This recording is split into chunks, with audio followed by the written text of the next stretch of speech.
Can't listen to Hoku's Perfect Day without imagining Reese Witherspoon, getting or that Bittersweet Symphony song. You can't imagine that without the Coke necklace getting busted open.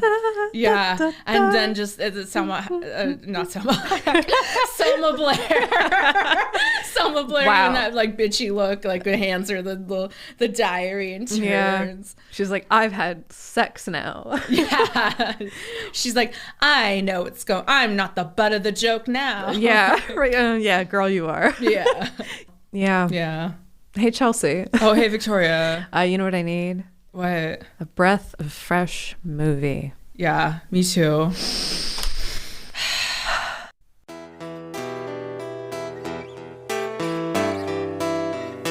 That's a movie I like to see.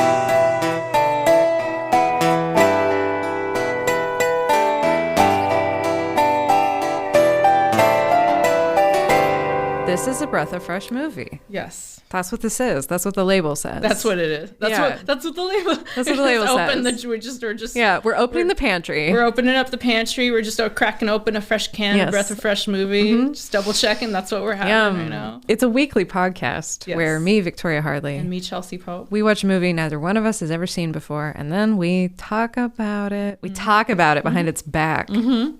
We're real mean. Yeah, we're mean. Yeah, we're sassy little gossips. Yeah. We're spilling You can tea. tell in what we said. We don't care. It may be a breath of fresh movie, but it's also a breath of fresh goss. Get fresh breath of. Yeah, there's a lot of pettiness on this show. We're not objective. Yes, and we won't cover everything. Like, we'll cover anything though. But we'll talk about anything. That's right. So anything. It's just a spoilers ahoy. Spoilers ahoy. We ever blow up one day, we'll surely be on a shirt. Spoilers ahoy. Like in kind of like that'd be cute. Maybe with like an anchor. So I like how we're pulling up the anchor, guy. I just want just cute merch. It's all about the merch. I should just draw it in my dream journal. Why not? And post pictures of it. The other like YouTube, they got their little I was watching like the Drew Gooden video, and he has his whole hey guy. Like different ones have like little Lady Gaga calls people little monsters. Yeah, I don't know. Spoilers ahoy. Yeah. If I ever forget my line, I'll wear it during recordings. That's how cue cards work. So today, oh my goodness, today we're doing a real fresh one. Oh yeah, this one's hot and ready. It's real fresh. It's out everywhere now. Is it the Venice Film Festival? That's where it premiered. I saw her jumpsuit and the red carpet for that. It's so gorgeous. She got this pantsuit is all black.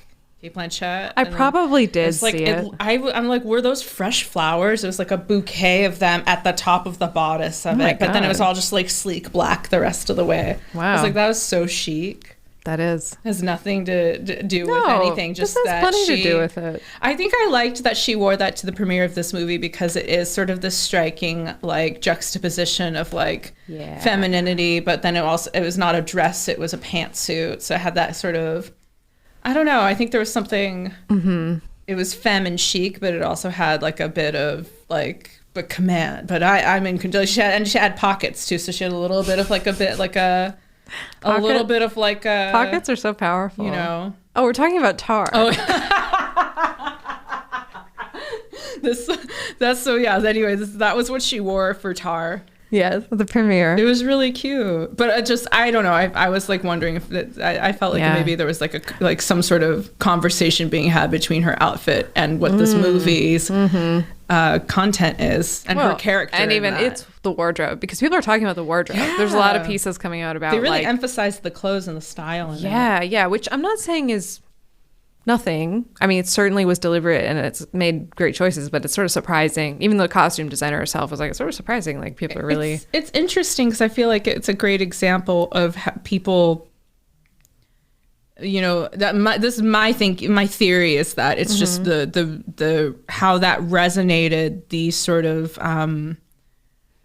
glamorizing makes it sound like it was like fab glam when we were going through her lifestyle, but I think there was sort of this like meticulous quality. There was something very methodical but slightly sensuous about going through her lifestyle, even just her getting her clothes measured and like the great care she put into looking like just the right amount of like tasteful put together without trying too hard. Like her hair, you know, would be brushed in just a way where it looked kind of put back but still little bit loose and wild, loose and ready. Her even the shirts she's getting like carefully measured for these button downs, but then intentionally they lets them get all just crumpled and bunched up and wrinkled. Like her shirt's wrinkled and she's like a very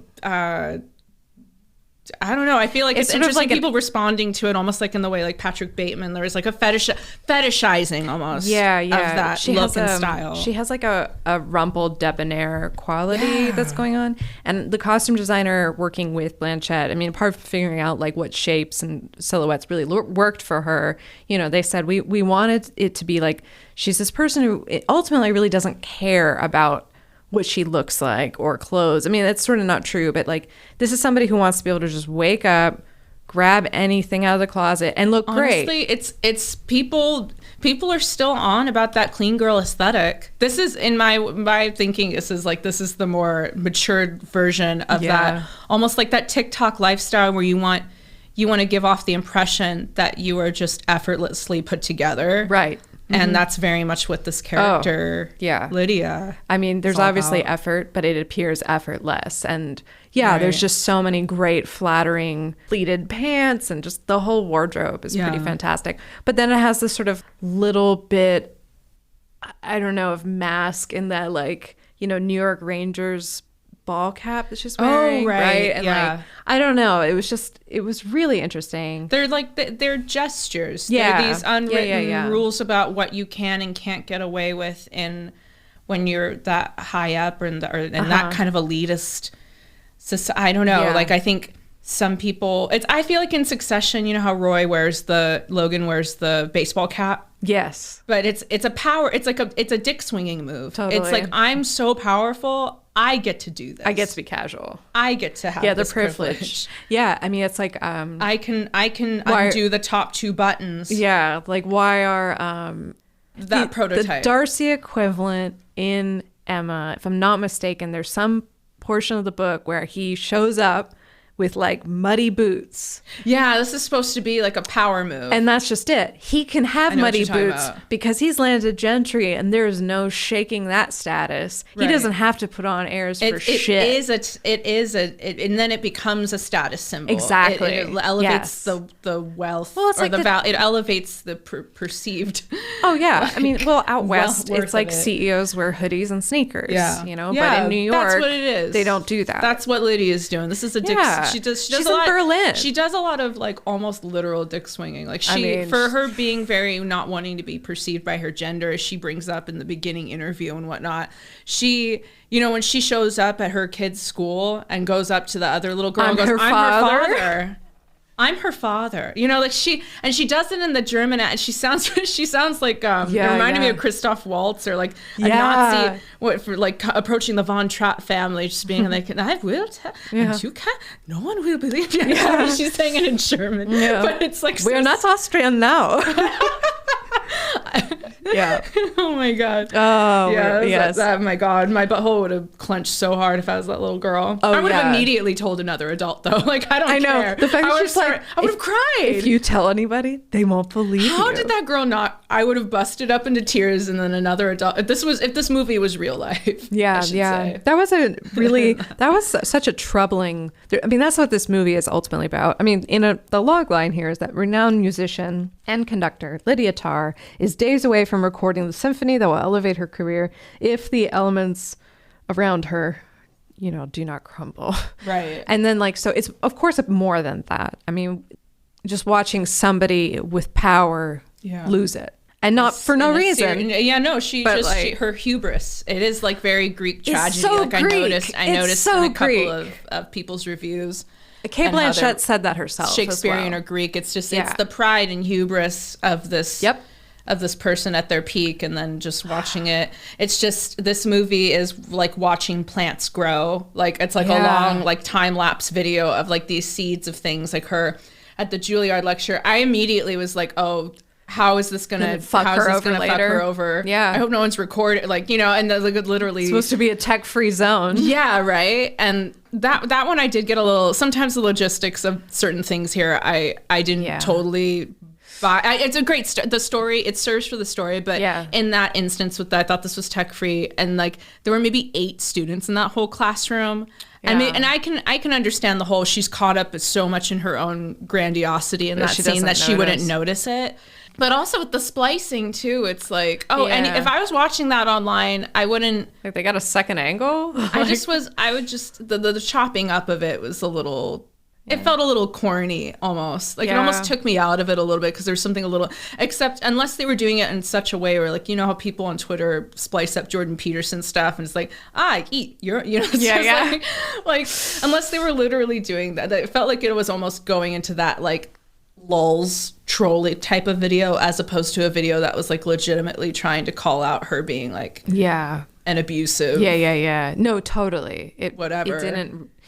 And I mean, it's funny how the board they almost didn't care about that as much. It was more about like, no, the parents of this person who killed herself are feeling like it's somewhat your fault, so get ready to be deposed. It's the way those things converge, for sure. It's the convergence of this on, she's trying to record this Mahler symphony. There's all this build up to this. This is, I guess it's just that she's just trying to put the cherry on top of her perfect Sunday of a life. She's got the EGOT, she did the New Yorker, all this stuff. And all she's got to do is finish this one career defining legacy, recording the full thing. And then that's the like that sort of Damocles during the, like, as you realize what's starting to happen and things are slowly going to unravel. It's like, oh shit. I knew from the beginning, particularly like the email thing. Like I was like right immediately, it's like, oh God, okay. Yeah, she sent so many fucking emails taking down that Christopher. At first I was like, that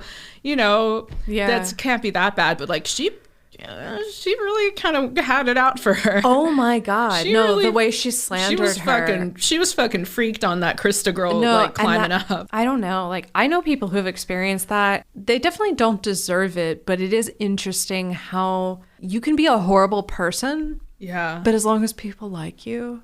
Yeah. Like, it's so fucked. It's but like, true. If you're annoying, it doesn't matter how like well-intentioned you are. People true. Might burn you.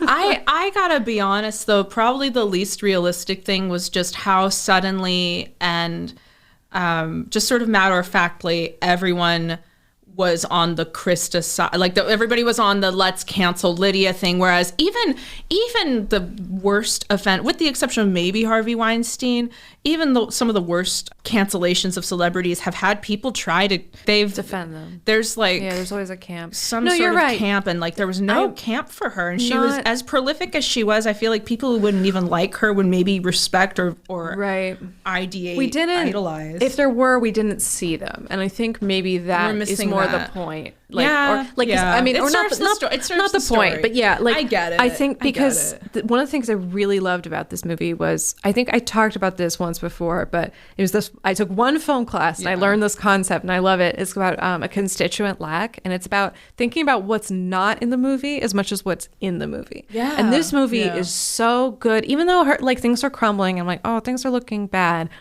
I was still a little shocked when she tackled the fucking conductor. At that point, I was like, the way she was starting to scream, I was like, wait, what's going on? And then bam. And it was. I feel like some people at that point would then be like, oh, she's having a psychotic break. You guys, come on. She needs help, right? She needs help. Let's not. But it was like, and that guy, his hair was so awful. Stop. He's already dead. Exactly. I mean, that poor guy. But also too, like in terms of her cancellation and like failure. At that point, I would have been like, even me, if I was reading that online, I'd be like, okay, well, that girl needs some help. She needed some help. She had some rage issues. She needs some help in an apology tour. Right. I don't think she'd like, her ego would not permit her to break or again. apologize. I keep just trying to poke them. It's the same with Nope, where I was like, I don't know why you didn't attack just because he looked away. Like, I'm such a dick. No, it's okay. It was great. Tar was great. No. I mean, these I was very invested the whole time. These are all solid questions. Like, you're allowed to ask these questions. It was fascinating, and it more so was. It was darkly funny too. Yeah. Like the ending especially was just like. That felt Kubrickian. If we're gonna like talk, I did like, really appreciate that. That was like when they that was a great cherry. When they top. handed her the headset, I was like, "Oh, what the fuck is this?" And it was like, "Oh my god!" Oh yeah. Like it already looked like, "Ooh, this is not." She's taken a step down, but then when we see it, all the costume. I mean, that's you can't not look at it as sort of Greek like tragedy, this, man. This as like this dark joke. You know, because Absolutely. of how built up she is. And at the beginning, too, I'm not going to lie, I kind of instantly hated her. Oh, yeah. I'm not going to she was charming. And within a few scenes, I grew into like suddenly being fascinated by her. But that first interview, it was a very specific and like. You cannot start without me. Exactly. I control time. This hand. I know exactly what time we will arrive. She did that flourish thing. Yeah. And also. And she goes. And look, I was an indie band kid for like a few years in high school. So was Todd Field. You know, yeah. So I think there's this level, and I respect that because I got that immediate. I feel like the director and I are on the same side, and we're supposed to both think she sounds like a fucking like self-important asshole, but also yes, we respect she's intelligent, and as a performance, Cate Blanchett is like fucking killing it because everything. Because of this aspect of Lydia being so performed, she is so meticulous. Like she's getting off on it. And it reminded me of like every improv like machismo bro that like got off on just being fully admired in all these like it just being the most intelligent person in the room. And definitely conductors and like band teachers even. Like a lot of high school teachers or high school English teachers too. This is the getting specific. I know. Well, and college. I've had a ton of teachers in my life. I've been like a lifelong student. I'm not unique in that aspect, but I think it's got to be relatable to watch somebody like Lydia be this person. Just I don't know. Now I'm losing steam on what I was saying. But my point being, just they're just really. They're savoring their own performance as they're going, like especially in the Juilliard classroom, you know, like oh my god. In this interview too, the hand movements, it felt like these were things she probably rehearsed, you know. Well, no, I mean to support your point, I watched some interview with Cate where she was talking about because she learned to conduct, by the way, and like all the conducting, all the piano playing, that's all her. I mean, that is all her. There are just a million check marks going on with. She learned German. She's gotta. If she doesn't, unless it goes to Michelle Yeoh for well, that would be okay with everywhere. me. Yeah. I think it's really just between her and Cate at this point. I hope so. I don't see anyone else being like a serious contender. I don't know. I saw something on Indie. Well, I agree, but like I don't know. Maybe there's. I saw something on IndieWire that was positing the idea that Margot Robbie. Well, anyway, in this interview with Cate, I realized I totally forgot the point. Because she learned to conduct, right, and do all that, and all the music was recorded on set, so she really is. It's amazing. You feel like you're really inside a rehearsal. And she said, conducting, she understood how one could feel like they're king of the world because you feel this importance and this music rushing through you. It's very godlike. I mean, like I think like they really capture that in Fantasia. When when Mickey is controlling the water, that's him. He's like the god of conducting the earth. Every little kid, once they figure out what a conductor is, like takes a straw and like starts, you know, because it looks like you're a magician. Like it looks. It's the ultimate like I'm God, the most powerful. Seriously, and then like imagine you're really into classical music and you're making your favorite piece come to life just the way you want it. There's no question that you'll find something to dislike about Lydia. I think what's more interesting is what you'll like about her. Yeah. Right? Yeah, like, and that was the most like fascinating thing that like I didn't expect because at first I was like, this is very cloying and it's so over the top because it's so many accolades is how we hear about her and all this stuff, you know. We have to break through a lot of shit before we actually see her intimately. And then at the same time as it's going, I'm starting to be like, oh, like I have to respect this. I have to respect this level of meticulous care, you know. It's that like almost Patrick Bateman effect of, I mean, obviously not a serial killer and I'm sure not not your favorite comparison. I don't think character-wise they're that similar, but in terms of this sort of romanticizing and just it's this pleasure lifestyle, I guess, in a way, or just the sort of like Lydia has such a love affair with herself in this life that she has created for herself, if that makes sense. You know what I mean? Yep. She's like she's high on her own farts. She's so high on her own fucking farts. And that's what I mean. Whereas, and it's so that, personality wise, not the same as Patrick Bateman, but there is that that fascination that sort of happens with how like. No, she's cultivated a very specific life for herself. She sees cultivated. Herself. Yeah, she sees her importance in a very specific way and context. And I gotta say, there's a couple scenes with her, what turns out to be her mentor. There's this moment where, when she talks about, there's been an accusation, and he immediately sort of sits up straight in his chair and he's like, wait, well, no, they can't. I've already quit. It's too late. They can't. Yeah, that was good. I laughed. That was good. And by the way, the theater, there was nobody in the theater, so I was cackling, at the back row. I had some stiffs in my theater. I had a lot of when we walked, stiffies. When it ended and I'm walking. I thought a lot of stuff was funny. A lot of stuff was very funny. And then I felt like I was the asshole. No, you're alive is what you are. Thank you. You understand humor. No, I was leaving the theater and I'm stuck kind of behind slow people and I can't get past. I'm like, okay, I'll just slow down and I'll accept it. But then I can hear them talking about it. That's so awkward. I know. That's why I don't like being behind people. I know. Because inevitably I'm intruding. Yeah, I don't want to hear, but I'm going to now. And and these two women are just kind of like, well, I don't know what that was. and then this is Jennifer Coolidge. I don't know what that was. I could go for a hot dog real bad. And then the other, there's some older gentleman in front of them who sort of he doesn't know them, who turns around and is like, I feel the same way. Oh my gosh, what was that? I just feels like a lot of a movie. It was a fucking movie. That's what it was. A lot of old people are coming. Yeah. Well, maybe cut they were all. But it was a lot of older folks at the Lemley in NoHo where I went and saw it. Because I think they think it's about classical music. I think that it really does give that vibe. That's what's happening, and it's not about classical music. This is actually it's surprisingly about very millennial literate type. This is a movie that's about power and ego.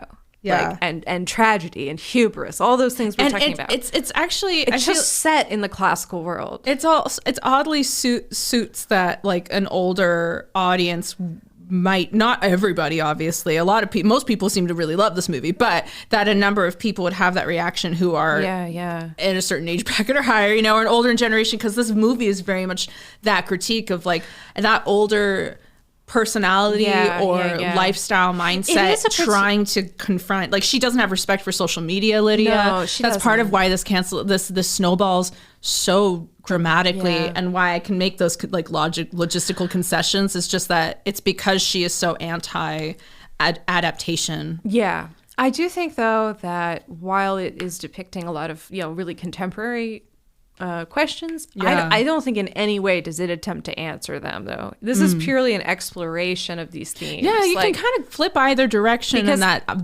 main argument. Yeah, because as much as there was here's this young student who they're coming in, who very much could have been Lydia at that age, if she had come up at the same time. But she didn't, and so she doesn't get it. And she's, when you're young, you can be anything, but when you're older, you are things. And it just, you've chosen a path, and it's hard for you to kind of remember that feeling. But her ego makes it impossible for her to connect with that student. I think it's also, and just then that student also has a certain, he's also a little annoying. He sucked. She made an articulate argument, and that's not to say that I fully agree that we ought to fully divorce ourselves from identity, identity and art and whatnot, because she simultaneously is immediately a hypocrite. Yes. In that, she's incredibly subjective. She's incredibly such a limited in her narcissist. own scope and self-aggrandizement, and she also does it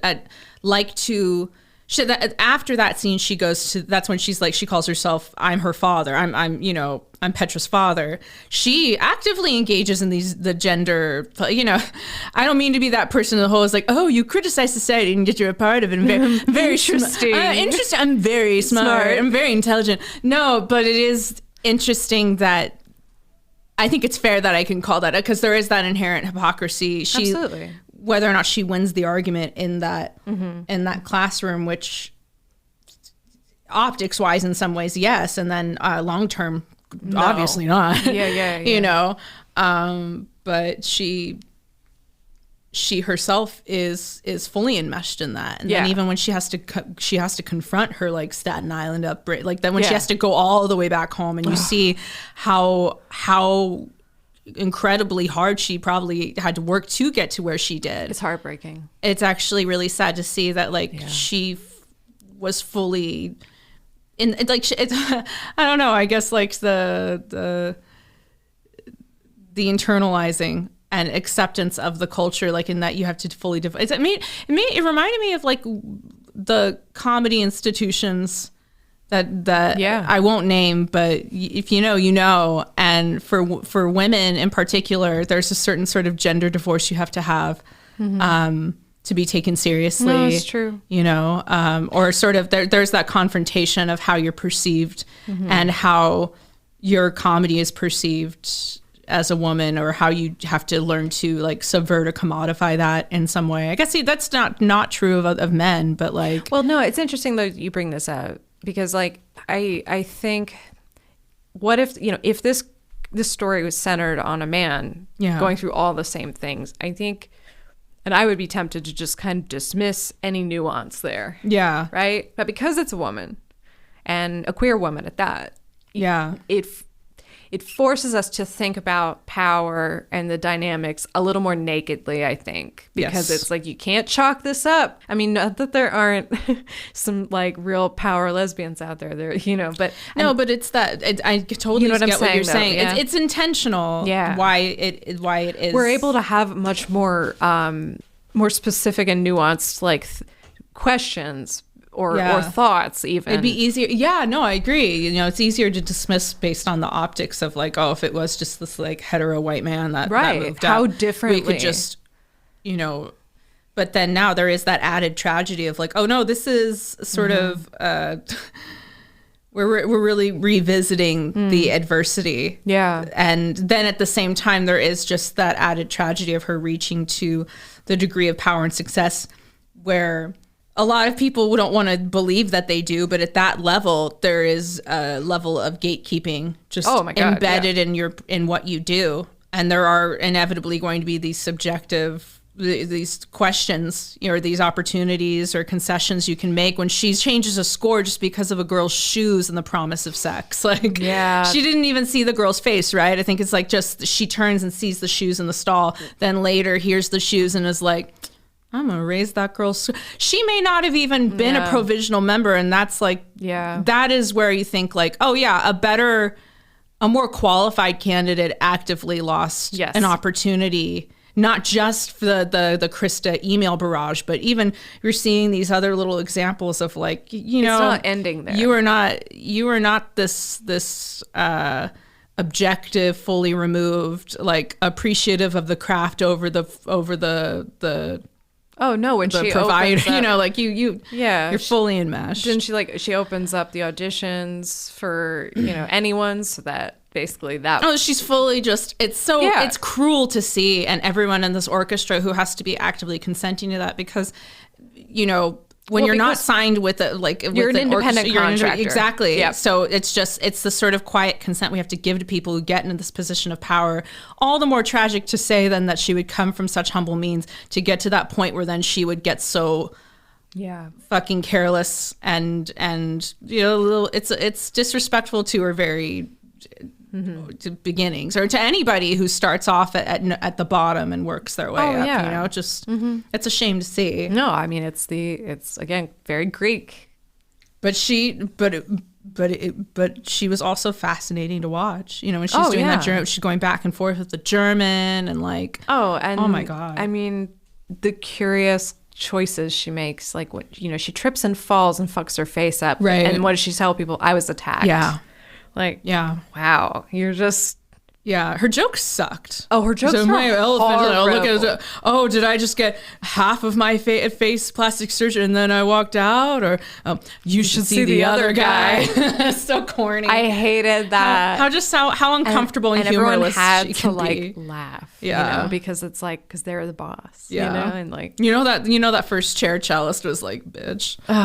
Just like fucking yeah, got what's got. yeah. I don't know. Man, I just want to stress that Lydia Tarr is fictional.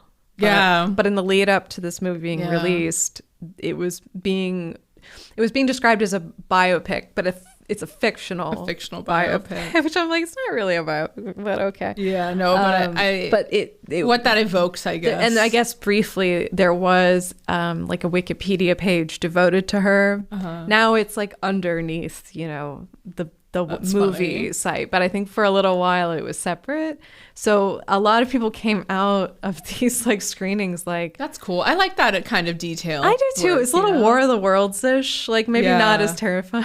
Yeah, but I like when there is that level of like world immersion. Or exactly. It kind of invites you into better. I mean, Adam Gopnik is playing himself. Like he's that New Yorker interviewer, which I didn't realize right away because I don't know his face, but I'm just like sitting there. I'm like, God, this actor's good. It's like he's so real. Oh, did you catch the Alec Baldwin? Yeah, that voiceover, too. Yeah, which that too immediately clued me in on thematically what was maybe happening. I felt very intentional. Yeah. Yeah. Yes. So I was like, it almost feels a little on the nose about where we're headed. That was definitely like a Yep. Like, oh, okay, we're making some sort of comment about how... absolutely. Although, you know, again, he was playing himself. Oh yeah, exactly. Yeah. Oh, by the way, that was Ellis Tully Hall, which I guess is like where the New Yorker interview was held, and it was an amazing space. And I guess, and I suppose because that space, in some ways, the production design, I guess, took hints from that in the rest, and you kind of see it, right? Like in it does have. There is this almost uniformity about so many of those spaces that they occupy, the types of halls, the color scheme, that wood grain. Of wood. Yeah, exactly. The wood paneling. Yeah.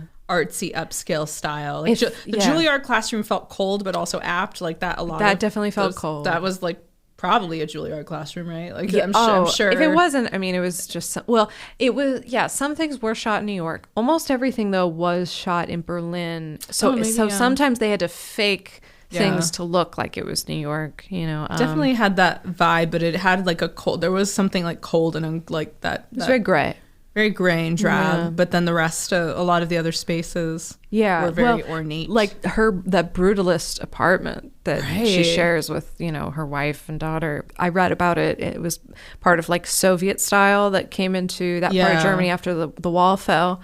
And this couple that collected art built this place for themselves because they wanted it to be a place where they could display their art. Yeah. So, you know, it's first, very intentional. Yeah, I liked it though. I mean, it was kind of, it felt like they were living in like in an Aztec, like not tomb, but but something nicer than that. No, but it was very, I loved it.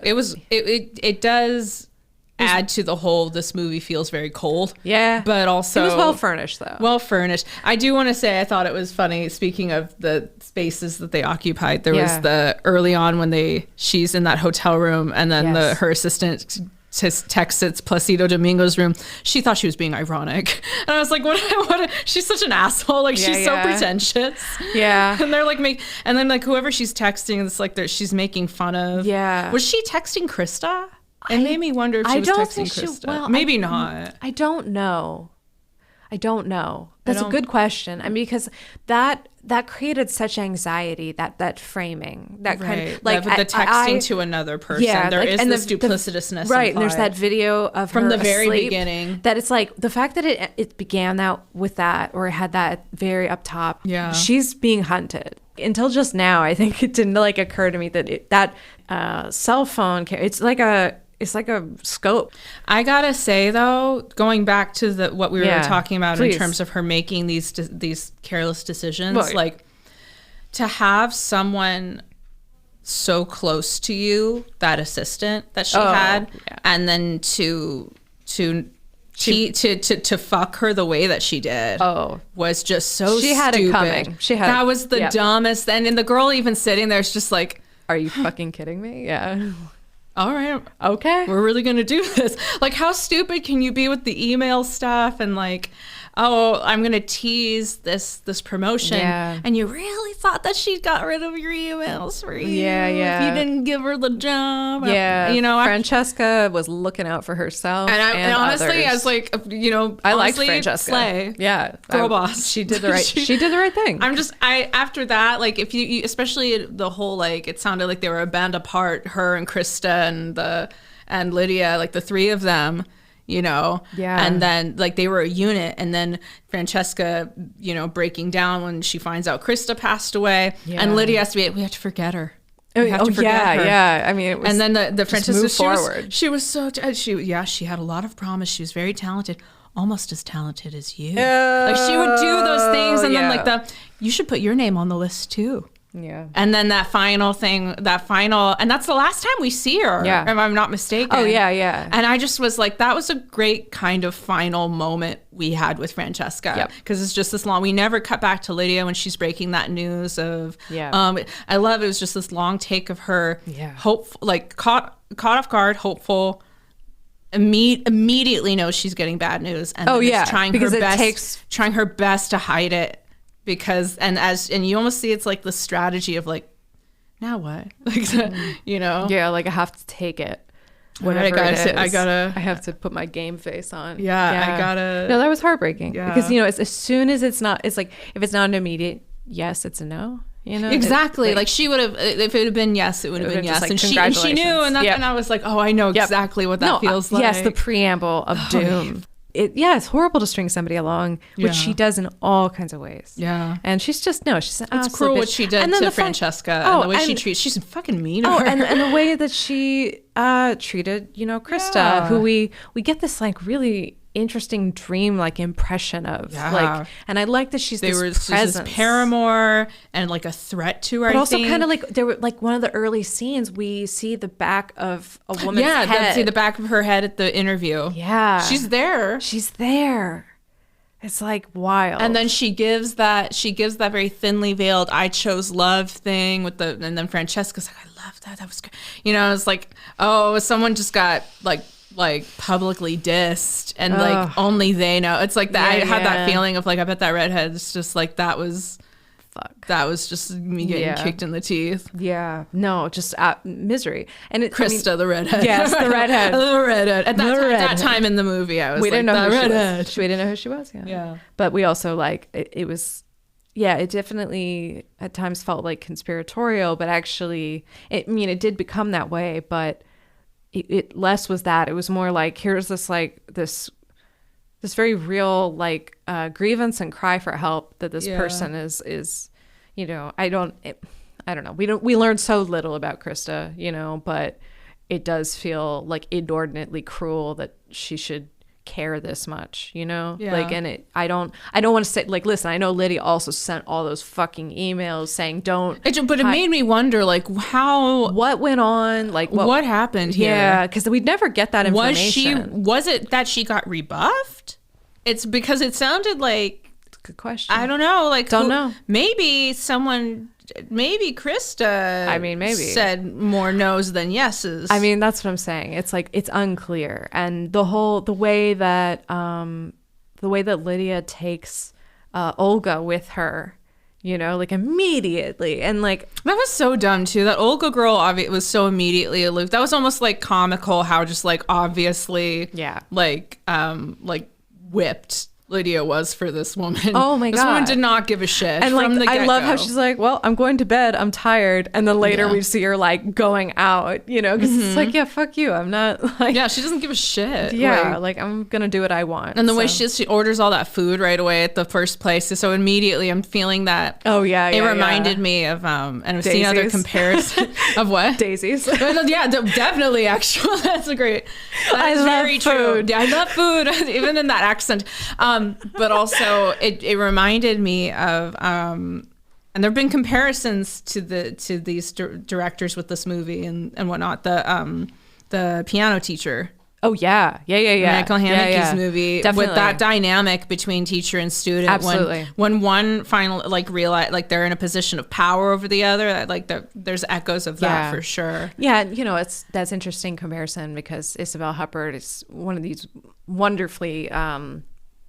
She's had such a career of longevity. She's basically France's greatest actor. She's incredible. She can do nothing and it's still everything. It's like not even really accurate to be like, oh, she's kind of like their Meryl Streep. It's like I think of it almost like Kate Blanchett and her have a lot in common. I think so too. I would say. I think all these women have something and the fact in that they can sit and just the one face says like a million things. Oh yeah. No, I mean this is just yet another fantastic performance. And I mean, we can talk about reviews if you have some, but I mean, just a couple, mostly like jokey kind of stuff. I mean, this was very well received. I mean, we know that people love this, and we know, like we were saying before, this is definitely a movie that encourages the question about separating the art from the artist, and like where does the line get drawn for how we dismiss people, nature of power, and that sort of deal. But there are people who genuinely think this is like a takedown of cancel culture, and then there are people who definitely think this is like slamming it. This is or not, but like it's a critique. It's like it's both. It's positive and it's for and against. Like people are saying, oh, she got. I think that's just or oh no, this is people got the student. That student got owned. There's definitely more than one that talks about this idea of. Lydia Tarr takes down epic takedown of a Juilliard student. Absolutely destroys. Yeah, destroys. Yeah, it's one of the higher ones. It's like a Steven Crowder video. Something like that. And anyway, so you got this guy Kyle who 5 stars and a heart. Lydia Tarr does something sociopathic. Her gays honestly work. Absolutely. Yeah. And then Sam said the Joker for lesbians. Yep. Yeah, very much.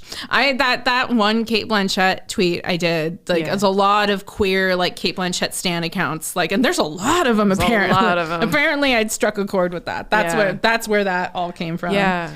But apparently Kate Blanchett is at her best when she's just like an absolute poon hound. Yeah, she do gay good. She's such an interesting woman in general. And clearly Todd Field understood. I mean, he wrote this for her. He wanted to work with her. He was an actor for a while as well. He seems to have a really great understanding of the authenticity, you know, because again, like the fact that he didn't ask Kate to learn how to conduct or anything. He's like, well, that was all her. But, a year before they got started, I mean, she was getting into that, and for her to be in that frame of mind and actually be able to conduct and converse in German, I mean, it's just she seems like just a very earnest and straightforward kind of actor. Exactly. Like she does all that method, but isn't she doesn't have to lose herself. She's not she's not one of those she's not Jared Leto. No, she is so she's like, I gotta do this stuff if I want to get in the character, if I want to do this well. She understands the assignment. She does the assignment. Yeah, she's up for it. And similar to Meryl Streep, I think she's also wonderfully unpretentious and light about her own abilities. Yeah. Part of the fun of this movie has just been seeing her show up on Hot Ones. Yeah. And then she did the Criterion Closet, I guess, same day. Yeah, she's really they're doing good press for her. The good press tour happening really for good her for this. But they're campaigning her well. I loved that little bit of that Criterion Closet thing that got shared, and it was just her talking to Todd Field, and she's like, oh, have you seen The Man Escapes? It's the one about the man who escaped. Yeah. She's got a good sense of humor. I love her. her. Yeah. There's nothing I don't. That's the same with in Hot Ones where they're like, oh, I'm allowed, I can plug. Okay. Oh, okay. She's got her eyes are all watered and she just starts at the end, she just. She's totally helps. Considering it's such a dark movie in terms of tone. It's heavy fare. I didn't expect it to be as heavy as it was for. It's heavy, I guess, with all that. But again, it almost is a weird tragic comedy in the sense that her uppance comes, and I mean, like so many endings to Kubrick movies, it kind of felt like the ultimate punchline. Is this deep, bitter laugh. This is very like the Joker for lesbians, and that's kind of is. It reminds me of when Arthur's like, yeah, I used to think my life was a tragedy, but now I see it as a comedy. Yeah, that's what. I found out some really interesting shit about Todd Field. If I can share. Oh yeah, did you find Tar has a 92% on Rotten Tomatoes or 71% audience score though? Interestingly, I think that kind of feels right in the vibe of the theater. Yeah. Like you were just talking about. I mean, yeah, critically, it's being hailed. But yeah, I was very, it was funny hearing those people at the theater reminded me of when I saw No Country for Old Men and got to the end, that wonderful meditative speech Tommy Lee Jones gives. And it's like, the lights come up. And I just hear people being like, they're like, what the hell was that? And I was just like, and I'm sitting there like. That's the magic of going to the movies. It is. That's why you go to the movies, Victoria. I know. So I can feel better than other people. No, I mean, yeah. Well, yeah. Yeah. Anyway, it made me a little bit sad. No, but that is, I'm sorry. That is funny though, like to hear people have that kind of reaction. Just like, what the hell? Like you watch this beautiful, because like No Country for Old Men is a fucking awesome movie. It is a masterpiece. And then this what the hell was that? Yeah, it was like Peter Griffin. What the hell was that? Throw a freaking pie. The hell is this? Yeah. Yeah, no, it's good. It's good. Anyway, Todd Field. Not to be confused with Long Prairie Municipal Airport in Minnesota, aka Todd Field. Oh my gosh. Todd Field was born February 24th, 1964 in Pomona, California. His parents were poultry farmers. When Todd was 2 years old, they moved to Portland, Oregon. Like 66. Oh man, that would have been cool, right? Or bad? I mean, or was it bad? I think it would have been pretty badass. I mean, it probably would have been. Badass. I feel like it would have been badass. I was like, oh, cool. And I was like, oh, wait, no, was it bad? Well, was that the bad time? No, I think it's a good time. It's the 60s and it was Portland. Is it bad 60s or good 60s? I think it was good 60s. Okay. But his father was a salesman and his mother was a school librarian. Badass. She's cool. This guy's crunchy as hell. He's crunchy as hell. He's a crunchy guy. As a kid, he was really into like up close magic and sleight of hand. Crunchy. Yeah. This guy's crunchy. And then he kind of got more into music as he got older. Mm-hmm. But this is amazing. Okay. He was a bat boy for this minor league team called the Portland Mavericks, which was owned by Bing Russell, who's an actor, whose son is Kurt Russell. And Kurt Russell like played for this team while Todd was a bat boy. Oh. For this anyway. So bat boy. And then in addition, he and the pitching, like this is the legend, is that Todd Field and the pitching coach Rob Nelson created the very first batch of Big League Chew. Now, if you go to the Big League Chew website, I thought Big League Chew was like a way older candy. I thought so too. I thought it was like from like the 1910s from the or 70s something. Apparently. Oh, that's so disappointing. You'd think it'd be better. I'm just kidding. That's congrats. No. I mean, some give him credit and some don't. It was like Cracker Jacks are like from the 1910s. Yeah, right? that's an older one. They're like old. Cracker Jacks definitely older. Maybe I'm going too far back. I think it was just that Todd Field was a minor. Yeah. They're like legally it gets complicated. So sure. They just give it to Rob Nelson. But the point is, he was involved in that, and I just think that's crazy. And eventually, like that idea got sold to Wrigley, and now they make it. Mm-hmm. So they're done making it. Mm-hmm. Anyway, he was into music. So at 16, he joined a community college's big band, played trombone. What was significant is that other people who had big bands would come looking for members there. People like Stan Kenton and Mel Torme. Yeah, it was like a feeder. Yeah, there's like a community college, Mount Sac. Is like the music community college. Yeah, this like was you didn't do so good grade wise in Southern California, but go to Mount you Sac. still you wanted to be in a college band. Yeah, you go there and that's like the one. This was Mount Hood Community College in Oregon. Maybe it was before they changed it to Mount Sac. Yeah, well, I'm just kidding. This was in Gresham, Oregon, but never mind. While he was doing this, though, he also worked as a non-union projectionist at a second-run theater. Okay. So he was seeing a lot of movies. He's like an eclectic little banana. I know. I'm like, I kind of love this guy. Yeah. Then he graduated from Centennial High School, briefly attended Southern Oregon University on a music scholarship because he's already playing in a great band. Right. But after a year, he was like, yeah, I don't want to do this. So he leaves for New York to study acting. Eventually, he gets an MFA in Fine Arts from the AFI Conservatory.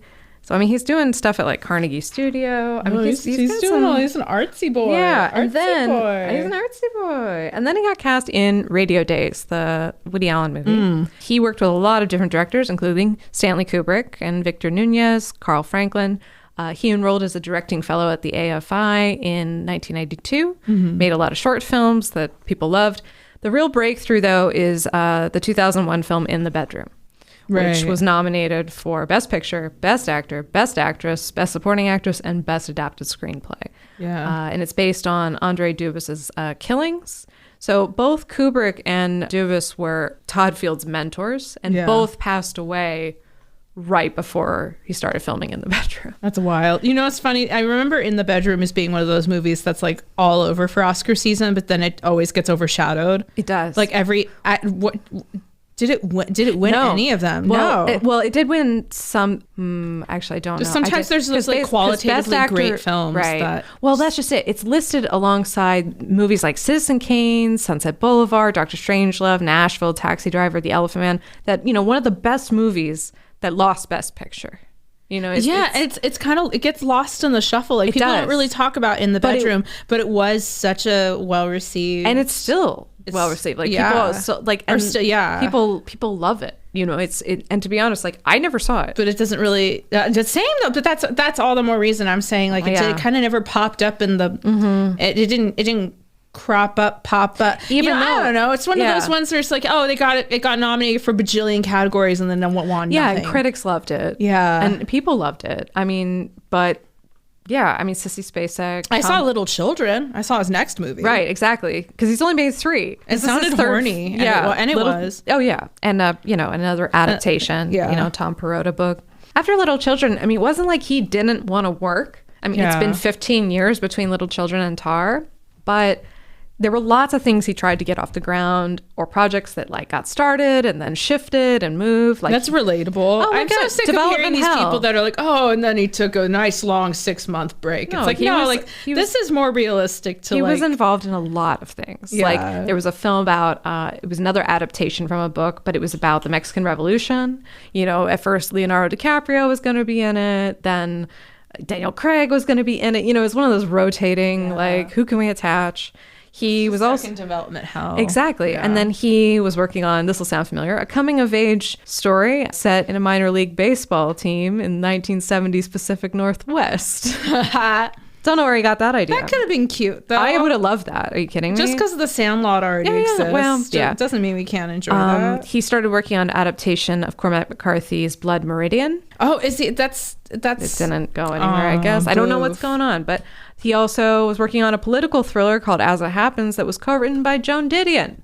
Busy banana. And then he was working on a TV adaptation of a Jonathan Franzen novel called Purity, which also just sort of failed to get off the ground. Because, I mean, it was going to be like a 20-part, 20-hour series on Showtime, and they had like a huge budget for it, so it didn't come together. It's so crazy how you can be so busy and then but it doesn't, on paper it looks like nothing. Yeah, like you could be involved in so many projects. Yeah, Franzen though said that just them being in just like me for real.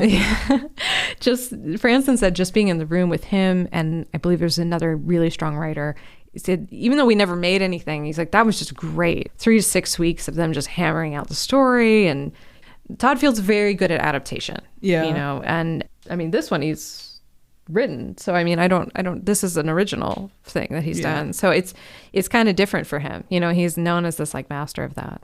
I do want to mention that, you know, again, he was an actor and he was in many things, but what I really remember him from was he was in Eyes Wide Shut. He plays Nick Nightingale. He's the guy who plays the piano at the Fuck Fest. Oh yeah, that's him.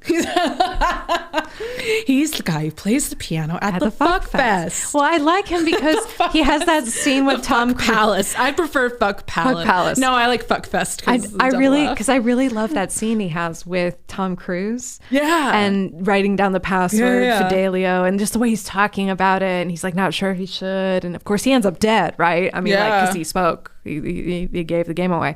But I mean, that was so interesting because again, Todd Field really did play music seriously and played for like jazz bands. So it's so interesting that here he is playing. That was like one of the only substantial like secondary roles in that film. It was like one of the only other like. I agree. Like I felt for scenes. him. Yeah, I actually felt for him. I was like, it bothered me that he was killed, like that was upsetting in a way, because it was like, oh, that guy, shit. Good luck finding a better pianist. Right. Who wouldn't want to talk about the fuck fest? I mean, seriously. How difficult. Like, he's like, I was wearing a blindfold, but it slipped down. Oh no. So relatable. It slipped down. Oh my God. That moment when your blindfold slips down at the fuck fest when you're midway through a sonata.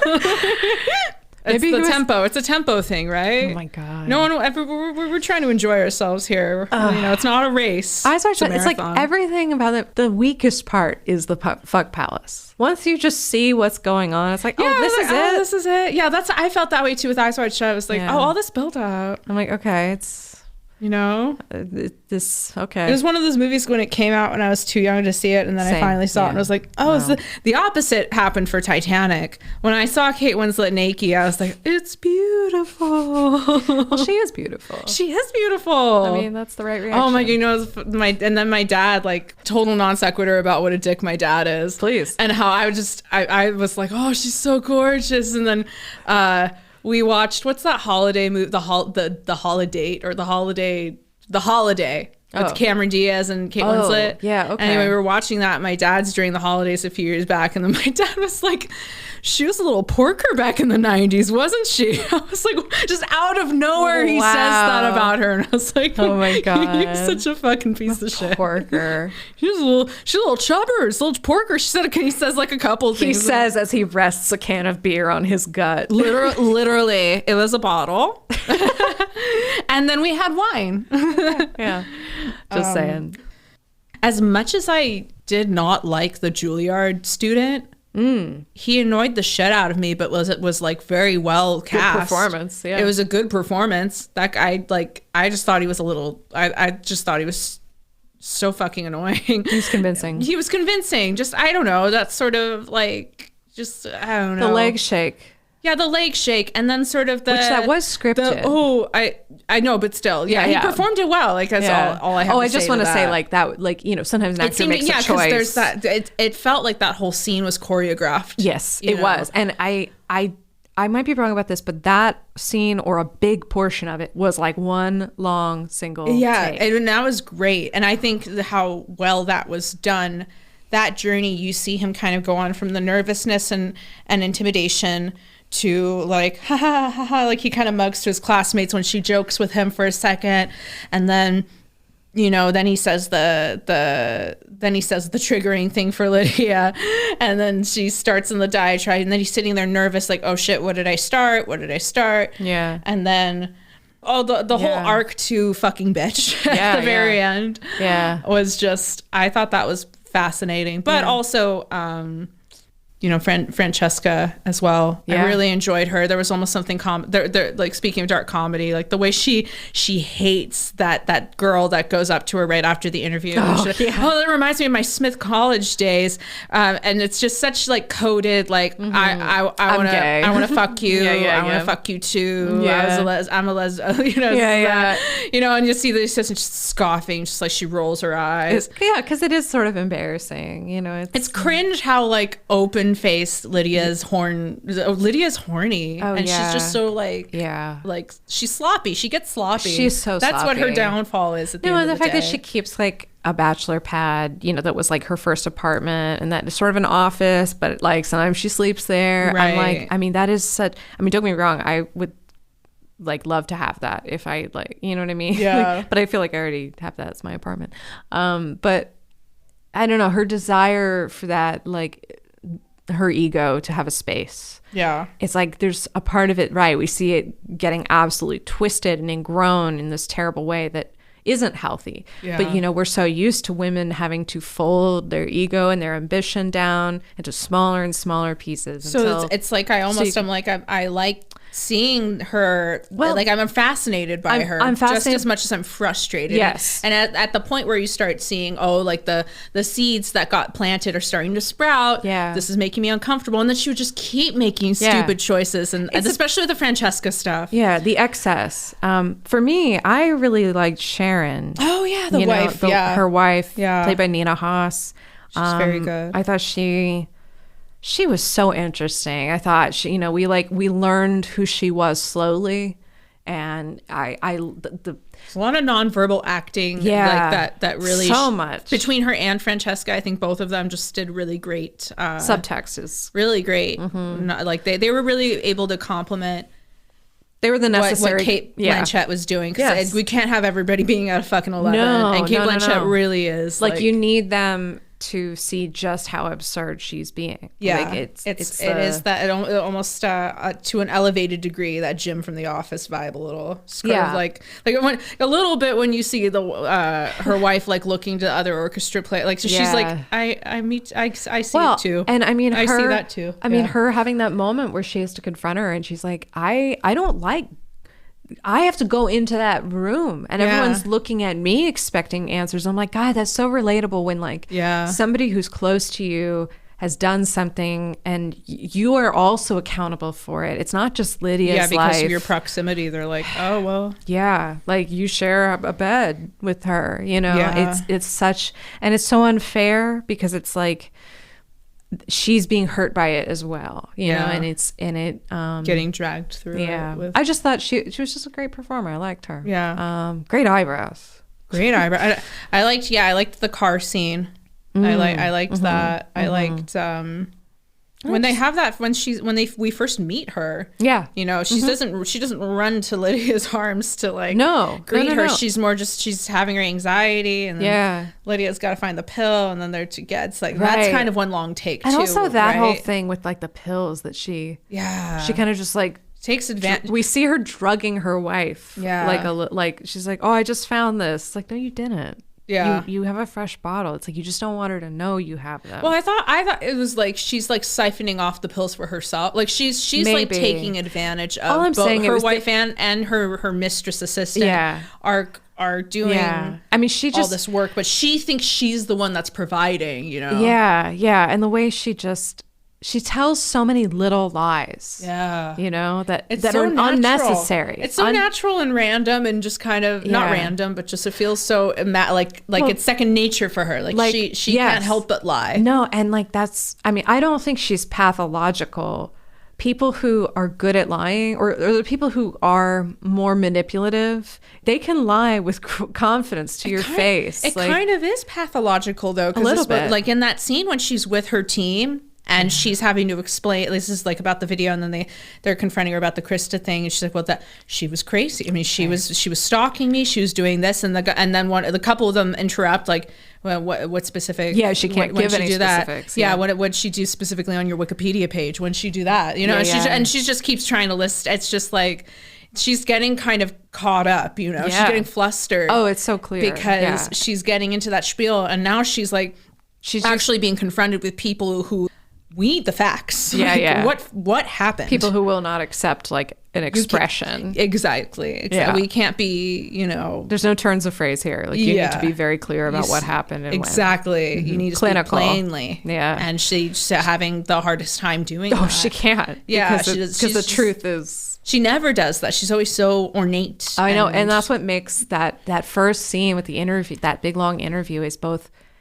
It's like so nauseating. I'm like, oh God, this is it's fascinating. Like seeing how, like watching Kate Blanchett as the actress, you're like, this is incredible. I felt like I was at the lecture. Yeah. Like, you know, I think, and that was intentional. But then it's like Lydia as a real person or character, you're like, oh man, this is just who you are. So overblown. That's why I texted you. Yeah. Because the things that they laugh at in those New Yorker interview things are so like this uncomfortable, like we acknowledge silly a little, but like, you know, she talks about, with the conductor's wand, blah, blah, blah. And then he stabbed himself in the foot and he died of gangrene. And everybody laughed at that. Yeah. Like that was just a funny joke. Yeah. That's a joke anecdote. That's a joke anecdote in that scene. No, that scene felt like I was, and I know this was intentional, but it's like, I really did feel like, I'm at this New Yorker talk. And there's something even just about this way they did this space on the stage. They were so like centered in this big space, and the acoustics were just like kind of reminds me of, and this probably existed before my next guest with David Letter. I feel like he was intimating this vibe, the Alice Tully vibe. Like he's wanting to elevate his comedy, and he wants to elevate the talk show host thing to this like high art level, which I find fun. Which all the more reason I'm just like, oh, we're trying to make it into this. I mean, Dick Cavett kind of covered that ground in the 70s. I'm not saying it couldn't be recovered. I think we need something like that. That's what I mean. Is like there is this level of like I'm taking myself intended seriously. Pretension. Yes. Yeah, intended like I want. Yeah. We're adding some production value to this. Yeah. We're adding some taste to it. Yeah, I agree. I mean, it's all of it is. I mean, his first guest is like Obama, I think, on that show anyways. So it's like, yeah, definitely. I think there's a certain impression we're trying to. Doesn't need any help, dude. We know who he is. He doesn't need any. We know who you are. I mean, I'm just saying, like, I don't think he needs to plug his project. That'd be the shortest talk show. You have somebody just come on and I know just sit you. down. Next. All right. Next. And you are Barack Obama. That's what I thought. Yeah. And and next. We already know about you. Next. Oh, yeah. Any new stories? No. Okay. Any new? No. Any new stories? Well, Michelle got a. Well, we had a funny time at the Alps. Yeah, okay. Oh man, you should. I met Meryl Streep once. You should hear about when I gave her the Medal of Honor. When I met this more famous person and how starstruck I was, and here's my impression of them interacting with me right now. That's so like most of these anecdotes are. That's so true. It's like, oh, here's how this is what it was. Oh, what was it like working with this more famous person? Oh, he was like this. Mug. Yeah, I mean, I hope I get to do that one day. Same. Yeah. Can we each go on separate interviews and impersonate each other? What was Victoria like? What's Chelsea like, Victoria? And then we'll just be like, I think we should, definitely tell lies about each other.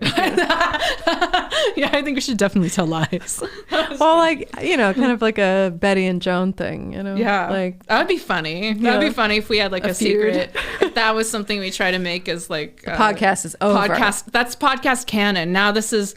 we have to split into still a two. Breath of Fresh movie, but now we have this added lore to our podcast. Right, we actually this hate Betty each and other. Joan. Mm-hmm. There's this lore. Okay, I like it. And I think that would just add an extra layer. Now move over Comedy Bang Bang. Yeah, move. Breath of Fresh movie is creating plot lines. Oh my God, we haven't even thought of that yet.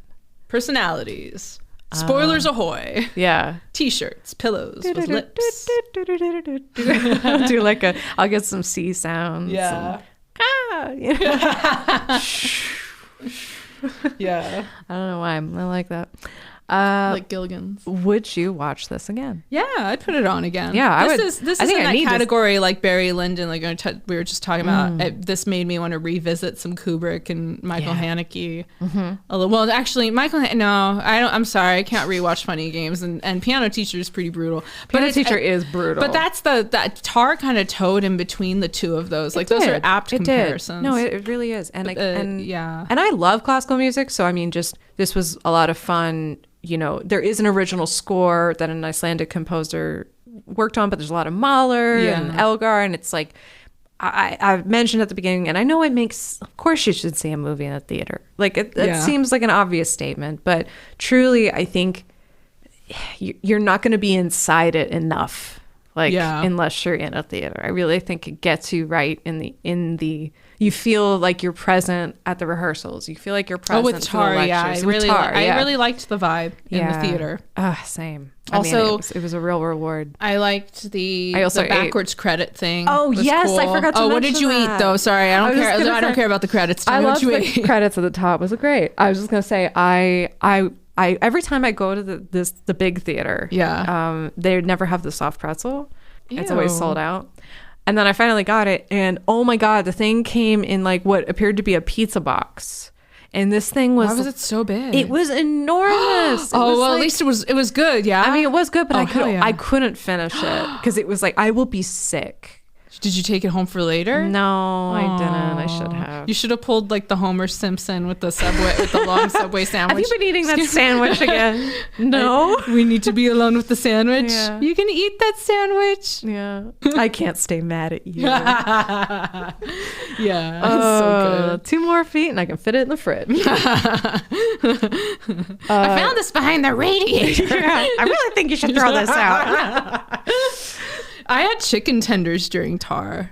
The lamb wing, I didn't know they had chicken tenders. Oh, so then the it was lamb like wing. the same. Yeah, well, it was like almost the same price as a bowl of popcorn. Yeah, so fuck I it. wanted chicken tenders instead, but I didn't get a drink, which I immediately regretted. Yeah. No, I gotta say, as much as I Yeah. did like Tar, because I had that fucking salty pretzel, I had to go get a refill on my soda. Yeah, I wished I'd gotten a soda. Yeah, and I just remember I was like, this movie's long. I'm just gonna go. I'm gonna go. Yeah, no, yeah. And I know I missed something, but I put it together. It was fine. No, I'm sure. Yeah, I'm sure you were fine. I mean, I was like, the pace of this, I'm like, I better go now. Yeah. Because I feel like it's starting to heat up. Yeah.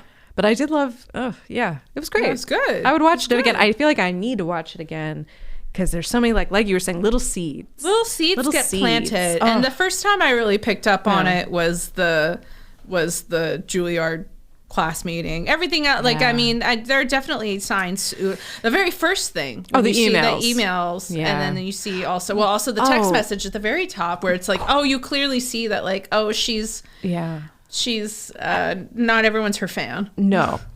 This movie asks more questions than it answers. Yeah. And I know some people might find that frustrating, but I think that's actually, I mean, it's refreshing, right? It's always what we need, but especially right now, people need to not be handed an answer. Yeah. And I think as much as you could go into this movie and be like, oh, she's a piece of shit, and this is about her crumbling, you know, and that's it. It's just like a slow moving car wreck or something. Yeah. But I think it's more than that. Like, I think there's something else going on, and I think there's a lot of other layers to talk about and explore. And there's a lot to this is fun. This is a fun conversation tool. If you're into, I know, right? No, I really enjoyed it, you know. Same. Thanks for listening. Oh shit! No. You should do it where there's like a mini-sode, like you release like a mini-sode about Barbarian. No, you know what? It's too negative. Yeah, I'm still afraid for the world to know that. But you know what? I'm open to like this, bullshit. You can email us at abreathoffreshmovie@gmail.com. That's probably the best way now. Let's just send us emails. We like to hear from you. Send the emails. Yeah, buy something on TeePublic. Buy a pillow with some lips on it. In the link is in the show notes. Yeah. Links to all kinds of things are in the show notes. Yeah. Bye. Bye.